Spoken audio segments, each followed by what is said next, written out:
1232 Lakeview Boulevard East.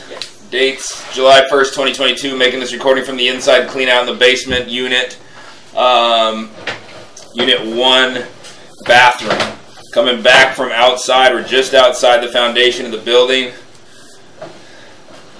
Come back and you hit a section where roots grown through what looks to be ABS plastic piping. Then you go into a dip here. Or it's hard to say what we're in, actually. I don't know if there's a root growing through somewhere in there. This is all kind of underneath and inside the foundation. Trying to find access to see if it's a crawl or a slab here. But there's a section where you can't see anything. We ran through the camera a number of times. It's just backed up. 4 or 5 foot section before it goes outside, or right where it's going outside at the foundation line.